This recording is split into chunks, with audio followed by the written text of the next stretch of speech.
Detrás de cada una de nosotras hay una historia diferente. Los productos agroecológicos cuidan mi vida.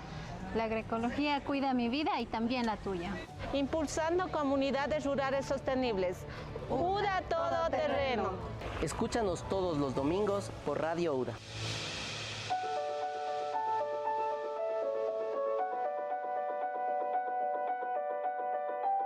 Bienvenidos y bienvenidas a UDA Todoterreno, el podcast donde conoceremos cómo la formación técnica y tecnológica transforma las vidas y transforma también comunidades.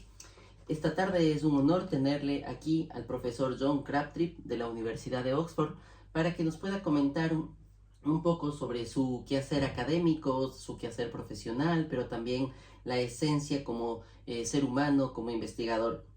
Un poco quisiéramos empezar, estimado John, agradeciéndole por el espacio y poder preguntarle si es que en algún momento usted ha sentido que alguna experiencia en particular generó como esa chispa por su interés en los estudios de América Latina. Bueno, la cosa que primeramente yo estudiante de la Revolución Mexicana. Yo hice mi grado acá en la Universidad de Oxford hace mucho tiempo ya. Y lo más moderna, la parte más moderna que se puede hacer en la Facultad de Historia Moderna era la Revolución Mexicana de 1910, ¿no es cierto? Entonces, la primera cosa que yo hice era un estudio de maestría sobre cómo los campesinos hicieron la revolución, la modalidad de la reforma agraria y cómo fue básicamente los campesinos fueron robados al final, ¿no? Sobre todo a partir de los años 40. Entonces, eso fue un poco el razón por la cual yo empecé mi carrera en estudios latinoamericanos. Pero como te digo, eso fue hace mucho tiempo, ¿no? Eso fue en los principios de los 70, ¿no? Y tal vez nos puede compartir alguna historia personal que los llevó justamente a América Latina. Bueno, después yo me fui bastante involucrado en ese momento en todo el quehacer de los refugiados chilenos que vinieron aquí en Inglaterra en los años 70 a partir del golpe de 73. Y yo estaba muy metido en toda la cosa de buscar vivienda para los refugiados que vinieron a Liverpool en ese entonces, ¿no? Yeah. Hubo mucha organización obrera en Liverpool para dar apoyo y solidaridad a los chilenos refugiados que vinieron a Inglaterra.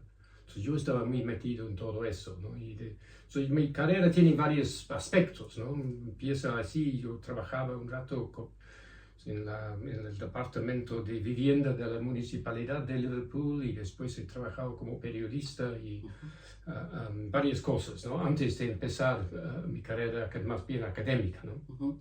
Cuéntanos un poco sobre este paso justamente como parte de Liverpool, luego con su vida periodística, cómo se fueron como tejiendo este tipo de experiencias. Bueno, fue una cosa así sin un brújula desde el principio, ¿no? Fue un poco casual, ¿no? Pero finalmente yo me fui a vivir en Bolivia, donde yo trabajaba como periodista en Bolivia durante 2 años a fines de los años 70, eran años muy movidos en la política boliviana de ese entonces, y yo trabajaba en un centro de investigación y documentación en La Paz, donde justamente yo estaba encargado de un proyecto de diseminación de información agrícola, agropecuaria hacia el campesinado boliviano, sobre todo no tan dirigido a los campesinos mismos, pero dirigido hacia los radios, que también son muy influyentes, pues sigue siendo muy influyentes en el campo boliviano, dándoles insumos, sí, dándoles insumos sobre aspectos de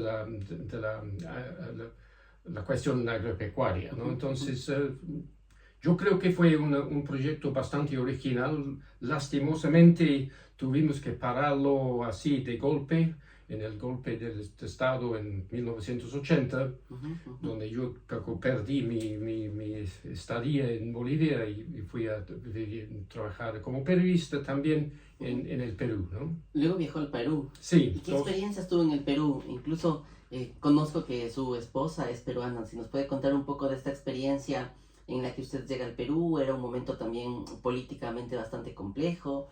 Sí. Luego empieza a construir varias otras relaciones. Sí. Bueno, viví en el Perú a partir de años 80 hasta 83, ¿no? Y trabajaba como corresponsal para el The Economist de Londres y también del The Guardian, ¿no? de Londres. Y fue para mí aprendiendo todo lo que es periodismo, ¿no? Porque yo no he estudiado periodismo como se estudia ahora si quieres ser periodista y todas las carreras universitarias. No, fue así trabajando de frente a los temas y tuve la suerte de tener un editor muy difícil, ¿no? Un tipo muy problemático, pero muy bueno para mí porque me enseñó mucho en términos de técnicas de comunicación, que me ha servido mucho en el ámbito académico, porque yo creo que a los académicos, bueno, estamos acá para comunicar nuestros conocimientos, ¿no es cierto? En muchos casos los académicos utilizan un estilo de comunicación muy difícil de entender, ¿no? Entonces, a veces a propósito, yo creo. Entonces, eso me ha servido mucho. Y bueno, me casé con mi esposa ahí en el Perú y a partir de una semana después de nuestra boda, ella ganó una beca para venir a Inglaterra. Entonces yo tuve que acompañarla. Y a partir de ahí, bueno, tuve que poco cambiar el curso de mi vida y me metí ella venimos a Oxford para vivir y yo me metí más bien en la cuestión académica, ¿no? Sobre todo haciendo estudios y enseñando también en la universidad sobre la política andina. Claro, su especialidad sobre la política andina lleva, digamos, esta forma de poder construir no solamente análisis de política comparada, sino también vivencias de distintos sectores y esta facilidad de diálogo que tiene, digamos, en sus escritos. ¿Diría usted que tiene que ver con alguna especie de figura, algún mentor, como la persona que usted ha mencionado hace un momento, que empieza como a generarle estas destrezas en usted para poder compartir de mejor manera los conocimientos? Bueno, yo creo que una persona así muy importante en mi vida académica ha sido Rosemary Thorpe, que es una persona que escribió tal vez el mejor historia económica del Perú, ¿no? Todavía está muy citado en la literatura, aunque fue publicado a fines de los años 70, ¿no? No es un libro nuevo, ¿no? Sí. Entonces ella ha sido una persona importante, también Lawrence Whitehead, hemos tenido, coeditado un par de libros con Lawrence y eso también ha sido importante, ¿no? En términos de...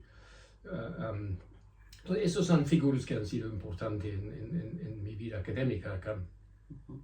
Bueno, y yo diría que los trabajos de Rosemary Thorpe y Lawrence Whitehead creo que para varias generaciones son documentos muy importantes, no solamente quienes estudian política comparada, sino también economía, sociología, historia y muchas otras ramas, ¿no? Claro. Bueno, el Centro Latinoamericano acá su propósito era de ser un centro multidisciplinario, ¿no? Donde no hay tanto especialismo entre economía, sociología, historia, hay de todos ahí. Entonces, un poco la idea es de romper las barreras disciplinas en las ciencias sociales.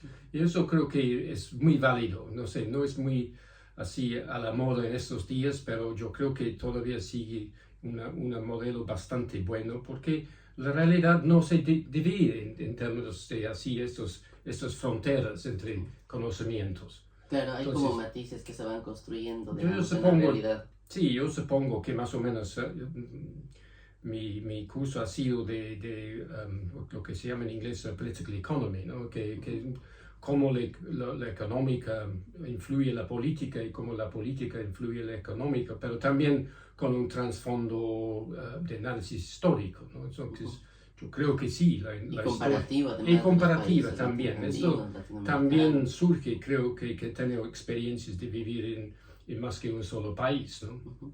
Claro, comentaba que estuvo viviendo en México, luego también Bolivia, Perú, bueno, varios otros países. Sí. Y cuando usted se ha acercado a América Latina, ya en el territorio, mientras hacía todo el tema de los reportajes y mientras ha hecho también investigación, muchas veces acercarse a la realidad latinoamericana puede generar a veces como estas tensiones emocionales porque la realidad termina siendo a veces bastante cruda. ¿Ha habido tal vez alguna forma en la que usted ha podido mantener ese equilibrio entre la objetividad metodológica, la realidad social y lo que se puede llegar a sentir incluso emocionalmente ya en América Latina dentro del territorio? Bueno, yo creo que objetividad absoluta no existe, ¿no? Somos autores, tenemos nuestros puntos de vista, tenemos nuestros argumentos, pero estos argumentos tienen que ser más allá de simplemente nuestro punto de vista, no tiene que ser justificado y argumentado. Y yo creo que en ese sentido es importante reconocer que todo el mundo tenemos nuestra visión, digamos, ideológica de las cosas. Yo tengo el mío, siempre, ¿no? Mi vida ha sido un poco intentado a guiar mis estudios hacia cosas que defienden el movimiento popular en América Latina. Aunque no he sido simplemente, no, he hecho estudios sobre otras cosas que esto, ¿no?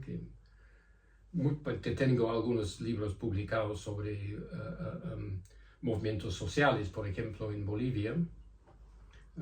Tengo 2 libros sobre esto. Pero el último libro ha sido más bien sobre temas de las élites económicas, ¿no?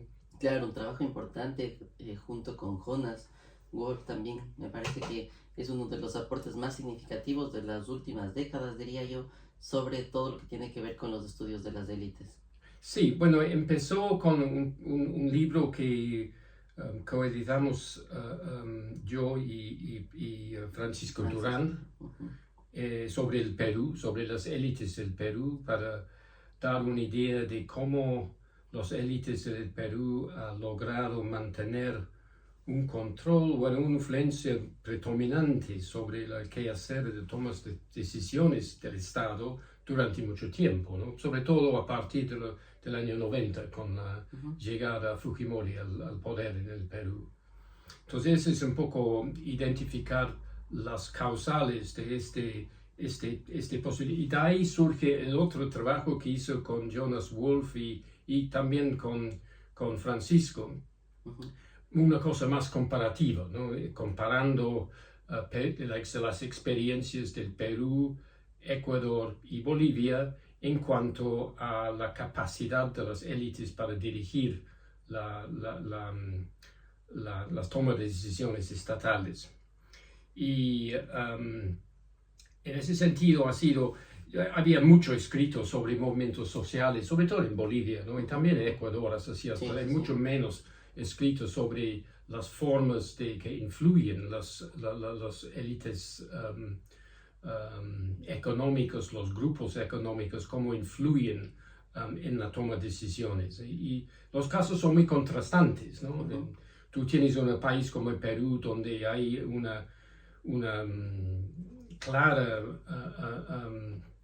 continuidad en términos del control de élite sobre la política.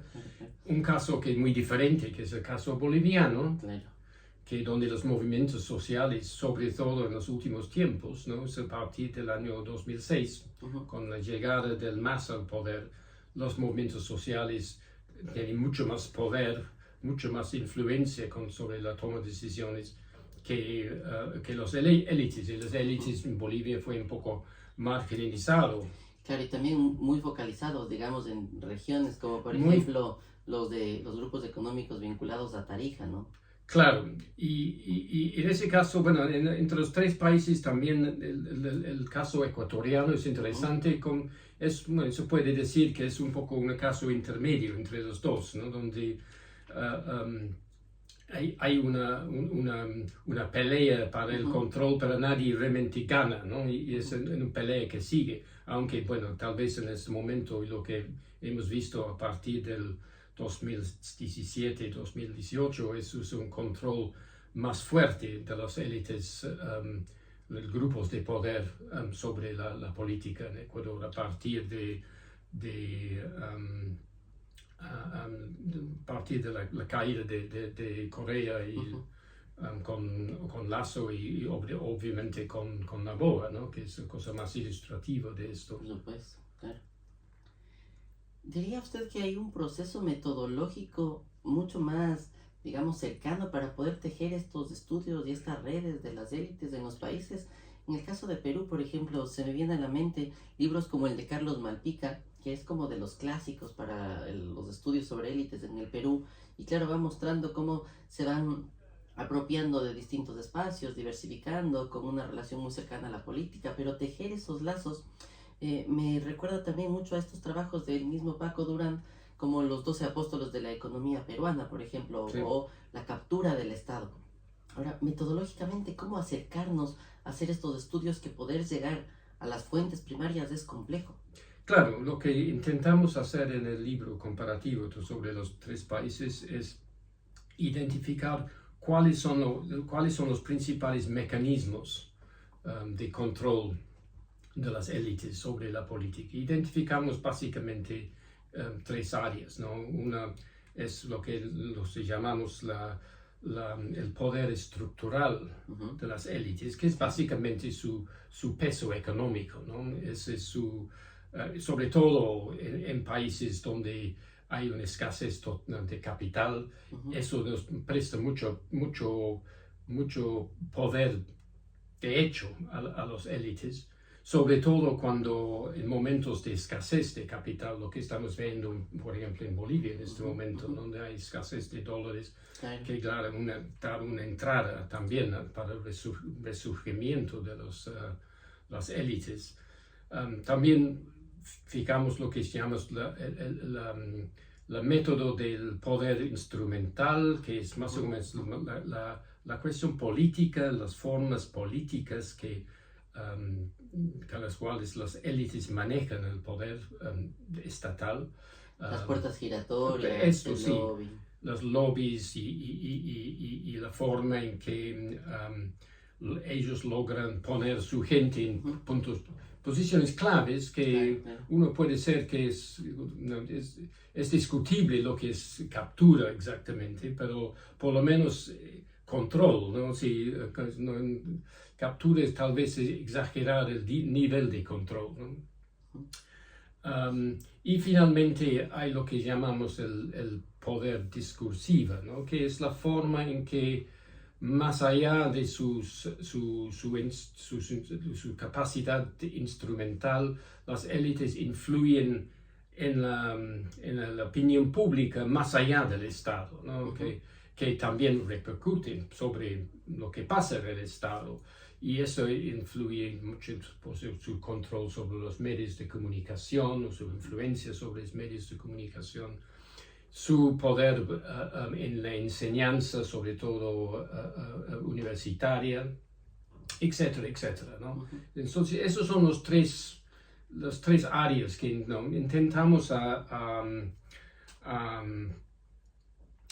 ver como una visión histórica de las cosas, porque el libro básicamente abarca el tiempo a partir de los años, con el crash de 29, ¿no? En los años 30, 40 y adelante. Entonces es una siglo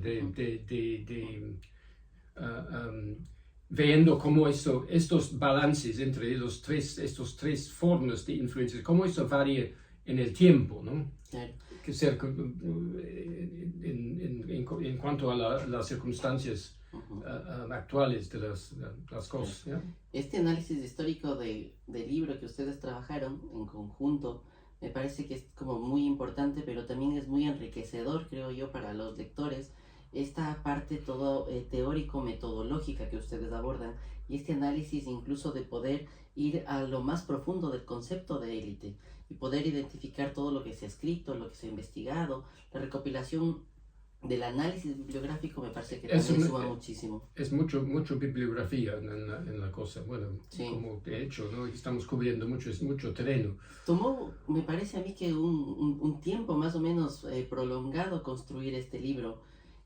No sé si nos podría compartir alguna historia tras bastidores de la publicación del libro. Yo recuerdo que estábamos en el Perú, claro, en un seminario que organizó Paco, y habían ya como estas ideas, estas intenciones de construir un libro. Si nos puede contar un poco esto que pasó tras bastidores de...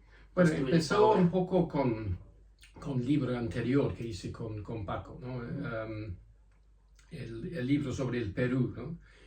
Aparte, ¿no? Después de eso hicimos este evento en Lima, en que me parece que los insumos fue bastante rico para ver cómo este fenómeno existe en distintas formas, en distintos países, ¿no? Básicamente en los países andinos, ¿no es cierto?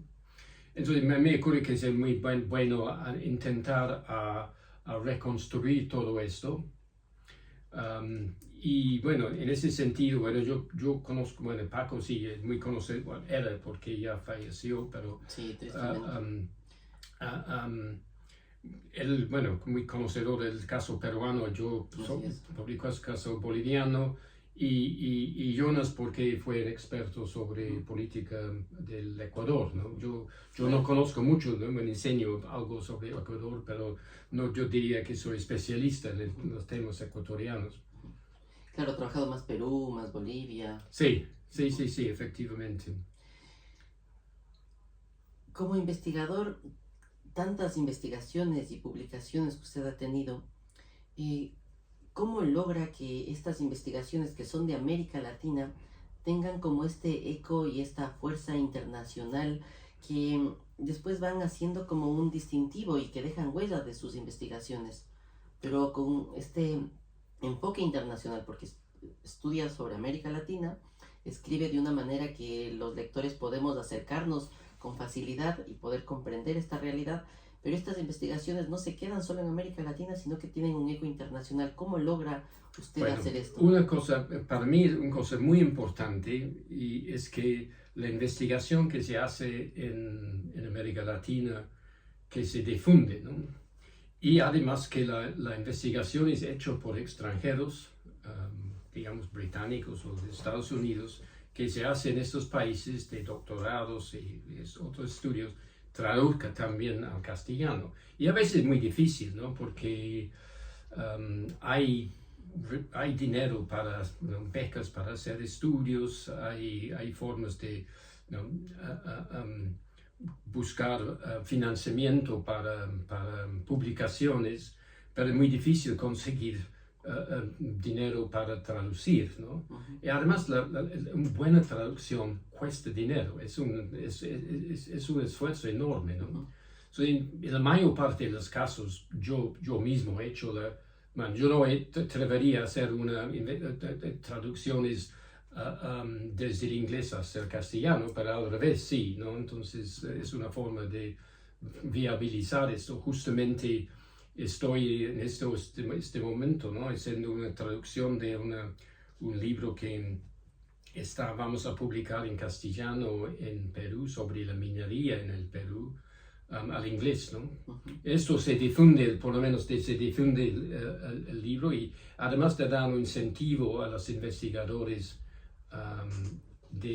peruanos en ese caso, de participar, porque por lo menos no hay mucho dinero para ellos en todo esto, pero la atracción de publicar algo en inglés con una editorial más o menos reconocido para su currículum es algo que vale la pena, ¿no? Por supuesto. Ahora, yo siento que todo este quehacer académico cumple varios roles, ¿no? Un rol académico, la publicación, la investigación, pero también siempre he sentido que las investigaciones de profesores como usted, o de Lawrence Whitehead, o de Rosemary Torby, Paco, por ejemplo, no solamente tienen un eco académico, sino también tienen un eco importante en la sociedad y también en la política. ¿Cómo cree usted que se van justamente construyendo estos aportes que van de la academia, pero que transforman las sociedades y que transforman la política? Yo creo que es difícil, ¿no? Una cosa es, por lo menos, es escribir en forma más o menos legible, ¿no? Yo, por ejemplo, en uno de mis libros, yo creo que fue un ejercicio útil, ¿no? Que mi hija, que tenía más o menos esa época como 16 años, leer todo el texto en inglés, subrayando las frases que no entendía, porque es muy fácil caer en jerga, ¿no? Todos hacemos esto. Hay un idioma, por ejemplo, ajuste estructural, ¿no? Y usamos esta frase, ¿no? ¿Qué quiere decir esto, no? Entonces hay que, ¿cómo se llama? No sé cuál es, unpack, ¿no? ¿Cómo se llama? Hay que explicar qué quiere decir esto, ¿no? Es un ejercicio muy importante, ¿no? Porque tenemos que reconocer que el lector no es necesariamente un lector académico, ¿no? Pretendemos, por lo menos, que tiene una divulgación mucho más allá de esto. A veces no es tan cierto, pero ¿no? Esa es la idea de que ¿no? sea una cosa que por lo menos alcance el público más allá de las universidades. El problema, por supuesto, todo eso es que los precios que ponen los editoriales en los libros son tan altos que nadie lo compra, ¿no? Es muy difícil, ¿no? Parece ser un poco una frustración. Y luego el tema de las suscripciones también a las revistas científicas, por ejemplo. Pues ¿cómo ves? A veces absurdos, ¿no? Y es una forma para los editoriales, ¿no? De hacer dinero así, ¿no? ¿Cómo cree que ha saltado este rol justamente? Porque si los libros son a veces costosos e inaccesibles para los sectores sociales y las suscripciones a las revistas científicas y demás, ¿cómo cree usted que se da como este salto o cómo se ha dado estos saltos de sus investigaciones? Yo creo que libros electrónicos ayudan mucho, ¿no? Ese se va revolucionando toda la... Y muchas de sus investigaciones además están de libre acceso, se publican en inglés y español. Sí. Este último libro, por ejemplo, incluso recuerdo que Jonas estuvo en el Ecuador haciendo una presentación en Quito, me parece, sobre el libro, ¿no? Entonces sí hay como esta circulación. No, hicimos el esfuerzo para darle publicidad, ¿no? En ese caso logramos, que creo que es una cosa poco, no es muy común, publicar un libro, el mismo libro, en 3 países distintos al mismo tiempo, utilizando editoriales distintos, ¿no? Que en el caso de Ecuador fue... La Friedrich Ebert, me parece. No, Abya Yala. Ya.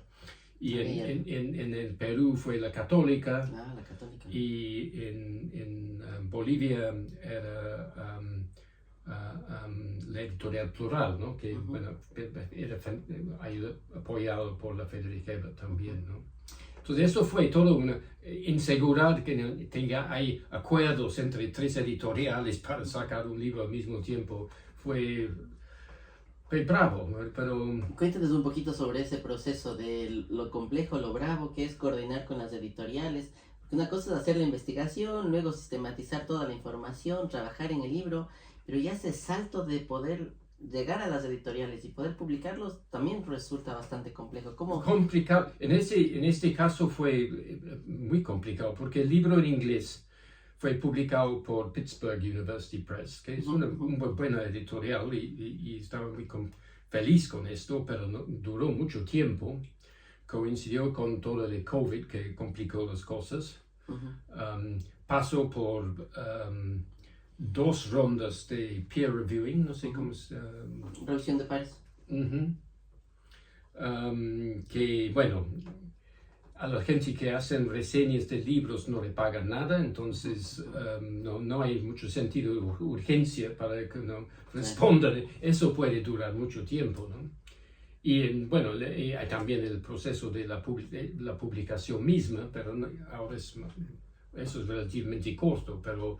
No, hay todo un proceso de corregir textos y a veces con una bibliografía muy grande, eso es complicado para ver todas las referencias bibliográficas corresponden con las referencias del texto, etcétera, etcétera, ¿no? Eso es tarea de hormigas, que es fastidioso, ¿no? Pero recuerdo que en alguna reunión Paco justamente decía que la parte más compleja a veces suele ser todo lo que él llamaba como carpintería de poder pulir el libro. O sea, uno se demora más puliendo el libro que escribiendo el libro. Bueno, él escribe muy rápido, ¿no? Él tiene una productividad impresionante. Increíble, claro. No, tú miras la lista de libros, que por lo menos 24 libros. Sí, por supuesto. Y son todos, digamos, en esta línea crítica sobre el tema de las élites. Y considerando el contexto actual latinoamericano, muchas veces incluso global, ¿cómo ve usted la vigencia de los estudios sobre las élites? Bueno, hay algunas visiones nuevas sobre eso, ¿no? Sobre todo hay... Justamente estamos corrigiendo una prueba de una cosa, sintetizando nuestro libro que va a ser parte de una cosa publicada por LASA, ¿no? Sobre, y eso reflejando algunas nuevas pistas en los estudios sobre oligarquías en América Latina, ¿no? Interesante. Y hasta qué punto los grupos de poder son equivalentes a los oligarcas desde históricas, ¿no? Que evidentemente las élites, unas cosas son muy fluidos, ¿no? No estamos hablando de la misma cosa de hace 50 años, ¿no? Claro. Se van cambiando, aunque también hay continuidades, ¿no? Claro, hay transformaciones, Hay continuidades. transformaciones. Me parece que Mariana Heredia tiene unos trabajos bien interesantes sobre el tema de la transformación de oligarcas a grupos económicos, a élites. Ya. Y en ese contexto estamos tomando como un artículo muy importante de Max Cameron, ¿no? sobre esto y también de Joe Farrick, ¿no? Que también ha sido revisitando todos los temas de oligarquía en América Latina, que me parece interesante. Considerando el contexto político, ¿cómo ve la situación de profundizar en estos estudios? Bueno, yo creo que lo que estamos viendo en América Latina en su conjunto, aunque cierta variedad depende, es la consolidación de nuevo del poder de élites, ¿no? Miramos como que la organización popular está sufriendo retrocesos en este momento. Yo creo que, bueno, Ecuador es una caso muy claro de eso, ¿no? Perú también, y en Bolivia, bueno, hay elecciones en Bolivia en agosto que viene y que los resultados no son nada claros, pero los grupos de poder tradicionales en Bolivia están en sí utilizando todos los recursos a su alcance para derrotar el MAS, ¿no? Definitivamente. Claro, claro. Y retroceder a algo anterior, que me parece que es una fantasía, pero en fin. ¿Y cree que se pueden construir como puentes entre estas formas, digamos, de lo político, de la política, los grupos económicos frente a los sectores sociales para articular procesos de prosperidad equitativa? Victoria Paniagua, por ejemplo, menciona en algunos de sus trabajos cómo la diversificación de los grupos económicos puede permitir esta consolidación de lo que Ben Schneider llama el capitalismo jerárquico. Y dentro de estas dinámicas, digamos, que van cambiando, generar mayores procesos de mano de obra diversificada, especializada, generar procesos más endógenos. ¿Cómo ve esta posibilidad? ¿O yo creo se queda en literatura? Yo creo que uno de los retos de América Latina sigue siendo la diversificación así en términos del fuerza de trabajo y la competitividad a nivel mundial, ¿no? Lo que vemos que la tecnificación de la economía en los países desarrollados así es tan rápido en ese momento que América Latina queda muy atrasada, ¿no? En términos... Lo que estamos viendo que básicamente cada vez más América Latina está un país que provee materias primas para el mundo y que el nivel de sofisticación de eso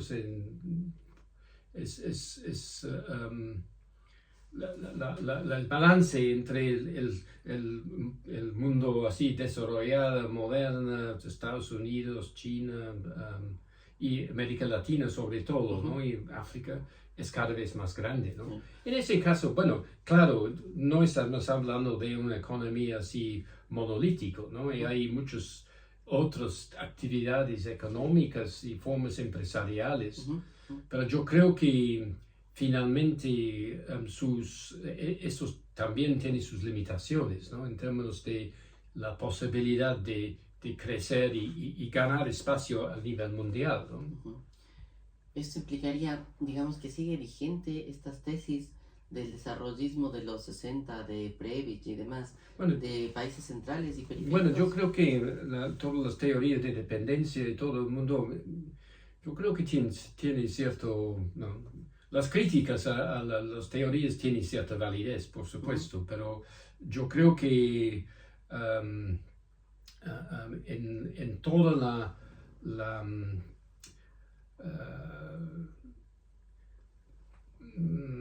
la ola ideológica que llega con el neoliberalismo en los años 80, sobre todo en los 90, influye también en el mundo académico, ¿no? Por supuesto.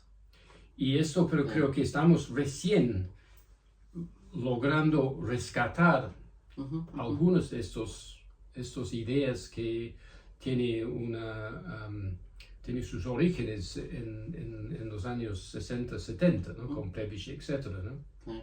Para los jóvenes que quieren investigar en América Latina, ¿cuál sería como este kit de recursos metodológicos, teóricos, empíricos que podría comentarles que necesitan para poder entrar a hacer estudios de política comparada?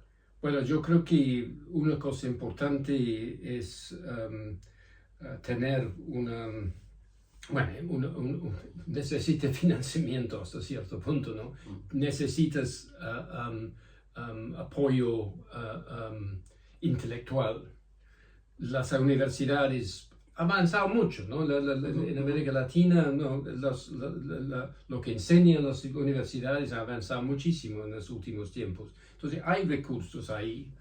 De repente, algunas universidades también son muy limitados en lo que produce, y muchos son así básicamente negocios para los dueños de las universidades. Pero yo creo que eso es lo elemental, ¿no? En términos de temas que yo creo que, bueno, América Latina sigue siendo muy dinámica, ¿no? Entonces hay mucho para investigar, mucho para investigar. Y yo creo que en el área metodológica, yo siempre defiendo la importancia de ver temas de investigación desde el punto de vista multidisciplinario, ¿no? Que combina distintos enfoques, porque básicamente estamos mirando toda la misma cosa, y la otra cosa, como decía antes, es la forma de escribir sencillamente y con un propósito de comunicar el conocimiento a tu lector. John, si es que pudiéramos retroceder en el tiempo y estaría usted consigo mismo en el inicio de su carrera, ¿qué se diría? Al inicio de mi carrera. De su carrera académica. Sí, habría hecho otra cosa, dices, o... ¿Qué se diría usted si es que podría retroceder en el tiempo cuando estaba empezando su carrera profesional académica? Bueno, yo creo que es muy difícil porque yo no tengo ninguna... estoy muy contenta con cómo las cosas han salido. Nunca he tenido una idea muy clara de dónde iba la dirección de viaje, un poco utilizando las posibilidades en distintos momentos, ¿no? En términos de ubicación y con contactos y etcétera, ¿no? Pero en términos de reinventar mi vida, no sé, no atrevería a decir que he hecho una cosa totalmente distinta. ¿Podría ser que se dice, ese es el camino? Bueno, yo no sé, ese ha sido mi camino. No sé si ese es el camino para todo el mundo. Es difícil decirlo, ¿no? Todo el mundo tiene su propio camino. Pero yo creo que una cosa que para mí ha sido muy afortunado es la posibilidad de hacer ir más allá de simplemente ser un académico, ¿no? Combinar con otras actividades, para mí ha sido útil. ¿Cómo qué tipo de actividades serían importantes? Bueno, yo creo que para mí el periodismo ha sido importante, el trabajo con la gente en actividades, como decía al principio, ¿no? Sobre la solidaridad. Esto también ha sido muy importante para mí, la capacidad de ir a comunicar lo que, ¿no? a trabajar con grupos sindicales, digamos, para, ¿no? También ha sido una cosa importante para mí. Entonces yo creo que esas combinaciones de experiencias, yo creo que los que simplemente empiezan su vida académica y sigue lo académico hasta que jubilan, no, una falta de otras experiencias. Entonces hay que nutrir la vida con otras actividades, me parece.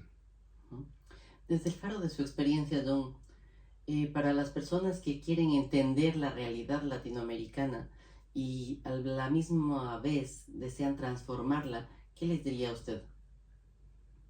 Bueno, yo creo que la transformación empieza con un mejor entendimiento de lo que está pasando, ¿no?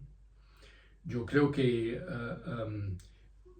el trabajo académico en ese sentido tiene un aporte muy importante a los que quieren cambiar las cosas.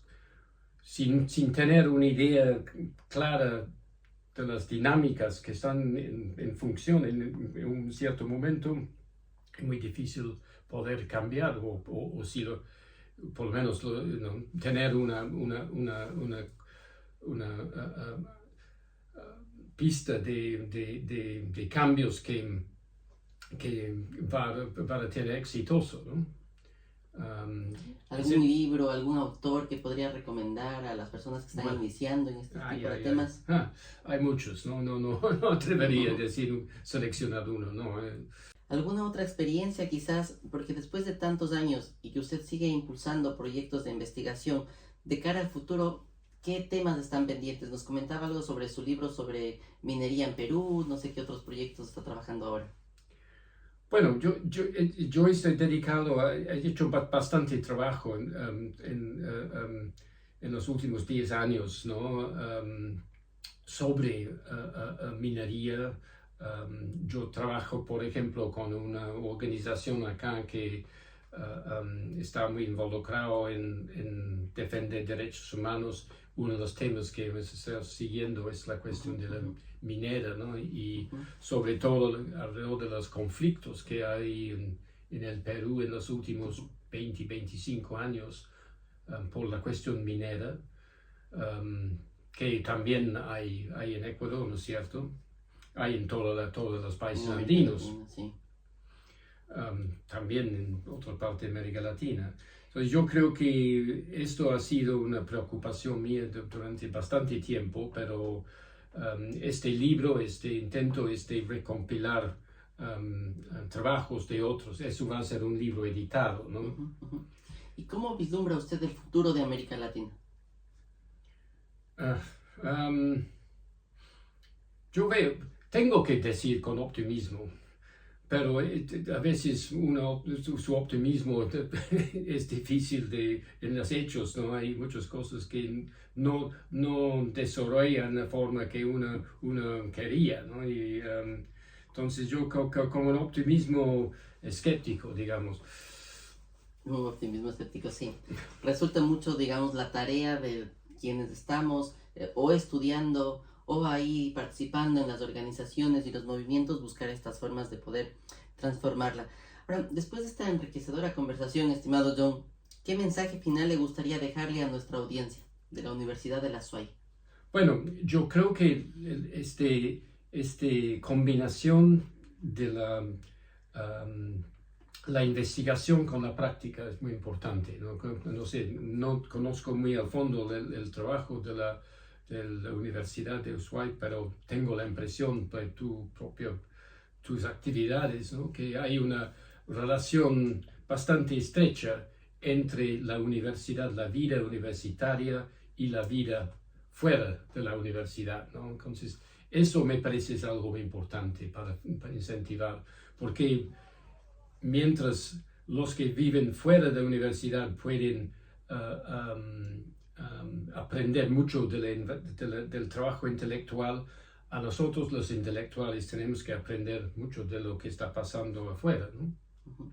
Creo que justamente este diálogo de saberes es lo que formalmente mueve, digamos, las relaciones de distintos procesos sociales. En la Universidad de la SUAY siempre lo que estamos buscando es cómo podemos ir consolidando el cuidado de la vida, el cuidado de las organizaciones.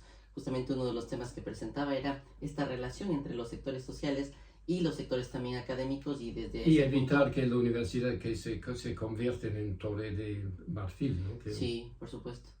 Buscar más bien ser ese compromiso de transformar las realidades. Ha sido un verdadero placer en realidad compartir con usted. Siento toda esa pasión suya, todo ese compromiso por América Latina y por la transformación. Muchísimas gracias por tomarse el tiempo de venir acá a UDA Todoterreno. Y también quisiera decirle que siento por la experiencia y del compartir de estos años que usted es una persona que transforma vidas con sus escritos y su forma de llegar a las organizaciones, pero también a las sociedades. Bueno, Muchísimas espero gracias. que sea así. Muchas gracias. Gracias a usted, John. Una de las pasiones de John Crabtree es disfrutar del buen queso. Y justamente vamos a conocer ahora cómo preparamos un buen queso en nuestra carrera de producción de lácteos. Les invito a acompañarnos. Hola, mi nombre es María Fernanda Rosales, soy la coordinadora del programa de Tecnología Superior en Procesamiento de Lácteos y en este momento nos encontramos en el laboratorio de lácteos precisamente donde enseñamos a los estudiantes la elaboración de nuevos productos en el área láctea. Estimada María Fernanda, ¿cuáles son los principales equipos con los que cuenta el laboratorio? ¿Podría describir algunos, su estado y para qué se usan?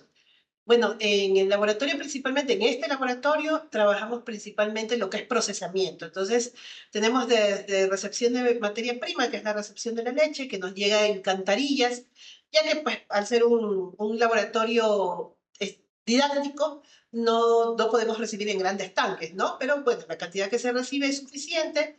Lo máximo que podemos llegar a recibir es 100 litros, no más de eso, porque pues son equipos pequeños, como pueden ustedes observar, en los que no podemos pues, hacer grandes cantidades. Entonces tenemos equipos como por ejemplo estos de aquí, que es este de aquí que es un pasteurizador de leche, una marmita, ¿ya? Acá tenemos una marmita para yogur, para hacer principalmente yogur en este equipo. Bueno, esta es una marmita más grande que trabajamos también en la producción cuando queremos hacer manjar, por ejemplo, ¿ya? Y tenemos acá el equipo que sirve para prensar los quesos cuando hacemos queso en el laboratorio. Entonces, esta es en sí como la parte principal o medular del laboratorio. Está también la mesa para los quesos, cuando estamos haciendo queso principalmente, utilizamos esa mesa de allí, que ustedes se dan cuenta, está un poco inclinada, porque en esa de allí nosotros escurrimos los quesos cuando los estamos preparando para luego pasar a la prensa. En este laboratorio también es interesante porque tenemos una parte, digamos, nueva de los laboratorios, que son, por ejemplo, las máquinas de helado. Tenemos la máquina para hacer helado de bola, que se llama. Están este de aquí sería para hacer los barquillos, los conos de los helados. Esta es otra máquina para helado también pequeña. Esta es para un tipo más tipo piloto, ¿ya? Esa de aquí es una mucho más grande. Y hay una máquina más que es para hacer helados de paleta. Entonces, como ustedes se dan cuenta, es un laboratorio bastante completo el que tenemos, que eso ayuda mucho para que el estudiante pues, se dé una idea de cómo funcionan las fábricas de lácteos en la actualidad. ¿Qué capacidades tiene el laboratorio en términos de análisis microbiológico y químico de los productos lácteos? Bueno, en este laboratorio nosotros hacemos solo lo que es el proceso.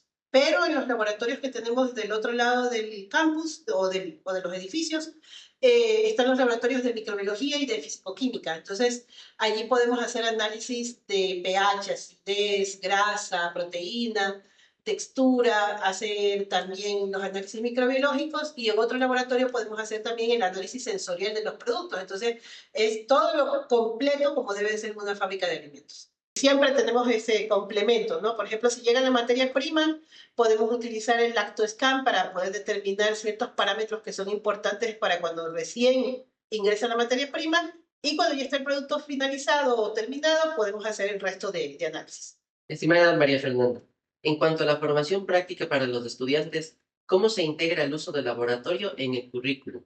¿Con qué frecuencia los estudiantes realizan prácticas o proyectos o hacen investigaciones aquí?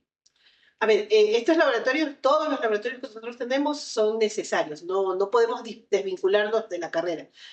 Como esta es una carrera totalmente práctica, desde que llegan a la carrera, ellos comienzan a trabajar en los laboratorios, entonces eso es importantísimo porque se convierte en una carrera que se les enseña solo a través de la práctica, no a través de la teoría nada más. Entonces, ellos comienzan a trabajar tanto en campo, como es en el área pecuaria que trabajamos, como en los laboratorios. Entonces están totalmente vinculados. Incluso cuando se ideó la carrera, se la ideó de esa manera, que sea totalmente práctica.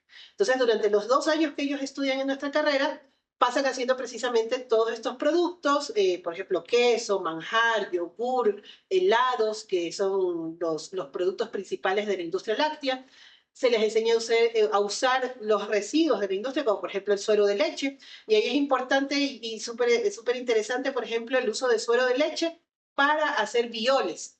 Justamente esa fue una de las tesis que tuvimos recientemente con uno de los dos estudiantes que se graduaron el ciclo pasado, y ellos elaboraron un biol que se necesita para hacer crecer el pasto en las haciendas, en las fincas, para los animales, y el biol fue hecho a través de suero de leche. Entonces no se desperdicia el suero y se lo utiliza como biol para el crecimiento del pasto.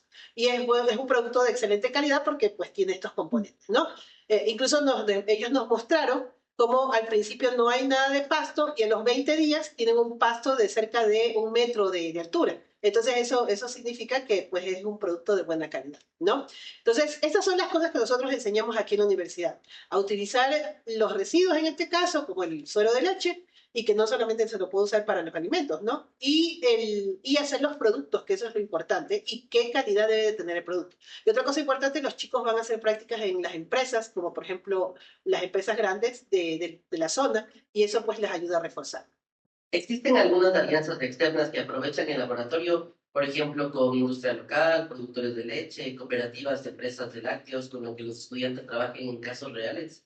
Sí, precisamente ellos tienen durante los 2 años que están en clases, tienen dos prácticas, las prácticas de vinculación y las prácticas ¿cómo es? Las prácticas en industria.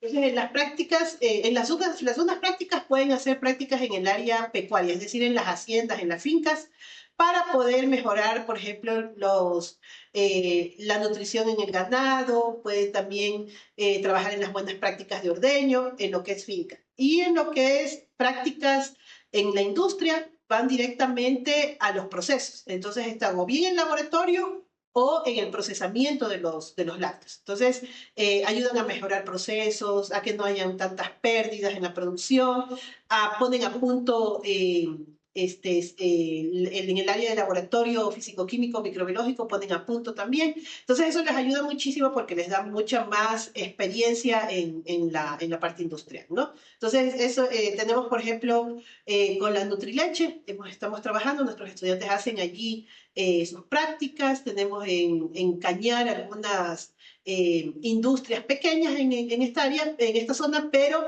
que trabajan mucho en el área láctea, entonces tienen mucha experiencia estas industrias y nos abren las puertas con los estudiantes.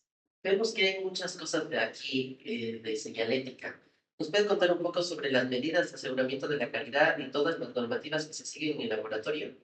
Sí, bueno, estos laboratorios como fueron armados o fueron diseñados después de que bajamos de los laboratorios principales que eran en ciencia y tecnología, pasamos al Campus Tech. Entonces, cuando se hicieron estos laboratorios, lo que hicimos fue armarlos en función de las buenas prácticas de manufactura, ¿ya? De las BPM. Entonces, si ustedes se dan cuenta, van a encontrar pues señaléticas como las que ven ustedes aquí. También van a ver en el piso estas rejillas que tenemos, que son en función de las buenas prácticas, como les indicaban. Incluso el piso está ligeramente, casi no se nota, pero es ligeramente, tiene una inclinación hacia las rejillas. ¿Para qué? Para evitar que el agua se nos acumule, ¿no? Entonces, con eso evitamos pues contaminaciones cruzadas en los alimentos. Entonces, los laboratorios fueron diseñados de tal manera que cumplan con las buenas prácticas de manufactura que nos pide el ARSA, la Agencia de Regulación Sanitaria. ¿Cuál ha sido uno de los mayores retos con el laboratorio? Por ejemplo, el mantenimiento de los equipos, el financiamiento, la actualización de los reactivos, el cumplimiento normativo. ¿Y qué se ha hecho para poder solventar estas limitaciones? A ver, en estos laboratorios, bueno, estos son laboratorios nuevos que tenemos, están todos construidos, tienen como cerca de unos 2 años de la construcción de estos laboratorios, y estos laboratorios están cumpliendo con las buenas prácticas de manufactura de la Agencia de Regulación Sanitaria, como les explicaba, tratando de mantenernos dentro de lo que dice el marco regulatorio, porque bueno, es un poco más complicado porque son laboratorios de docencia, ¿no? Pues aquí van a estar mucho más personas de lo que deberían estar. Tratamos de mantener las buenas prácticas de los estudiantes también, porque el uso de mantiles, de cofia, de mascarillas, de guantes, de zapatos antideslizantes, pues son necesarios e importantes cuando trabajamos en estos laboratorios. Uno de los retos que hemos tenido, bueno, es poder tener toda esta infraestructura que tenemos. Siempre hemos tenido el apoyo de la universidad, que eso es importantísimo, porque si no, no podríamos tener todo lo que tenemos. Otra cosa que también hemos conseguido a través de financiamiento con proyectos nacionales e internacionales que hemos tenido aquí en la facultad, en la carrera, en las carreras. Entonces, eso ha ayudado a que podamos tener equipamiento necesario para poder solventar el tema de la docencia con los estudiantes. Finalmente, María Fernanda, quisiéramos preguntarle cómo ve el futuro del procesamiento de lácteos en nuestra región y qué papel considera que la carrera puede jugar y también, por supuesto, el del laboratorio para poder potenciar esta industria. Bueno, la carrera de tecnología de procesamiento de lácteos, cuando se creó, fue creada precisamente para las personas de este sector, de la zona sur del país, porque es un sector lechero, ganadero. Entonces, pensábamos en ese instante que pues, era una de las carreras que más potencial tenía y sigue teniendo en este sector. Somos la primera universidad que creó esta carrera, tanto en Ecuador como en América del Sur, porque en verdad no existía esta carrera en este lado del continente. Ahora último se han abierto otras carreras aquí en el país, pero pues sigue siendo de mucha fortaleza tener esta carrera de tecnología superior de procesamiento de lácteos del lado sur del Ecuador. Además de eso, como carrera y como universidad, nos hemos metido en el tema de seguir expandiendo la investigación en el área láctea, que pese a que somos ganaderos y lecheros, no tenemos mucha investigación. Entonces, como universidad y como carrera, como facultad, hemos creado, junto con varias universidades, la Red Nacional en Ciencia y Tecnología de los Lácteos, que es una red que está vinculada con el CENESID, con el CACES, en la REDU, ¿ya? Que se dedica a la investigación, desde el área pecuaria hasta el procesamiento de lácteos. Entonces, es una red que va a tener mucha fortaleza para el país, sobre todo en el área de investigación. Entonces, creo que es importante y necesario mantener este tipo de carreras, sobre todo tan especializadas, porque eso permite que tengamos técnicos que vayan directo a las necesidades que tiene la industria, ¿sí? Entonces, creo que mantenerla, seguir con esta carrera para la gente, sobre todo del área rural, es sumamente importante, ¿ya? Porque no solamente van a ver la parte de procesamiento, sino también la parte pecuaria. Entonces van a poder cerrar el círculo de la producción. Entonces los invitamos cordialmente a todos ustedes a que se unan a esta carrera. Es una carrera tecnológica de 2 años que es 100% práctica y que les va a ayudar a tener un alto nivel en el procesamiento de lácteos.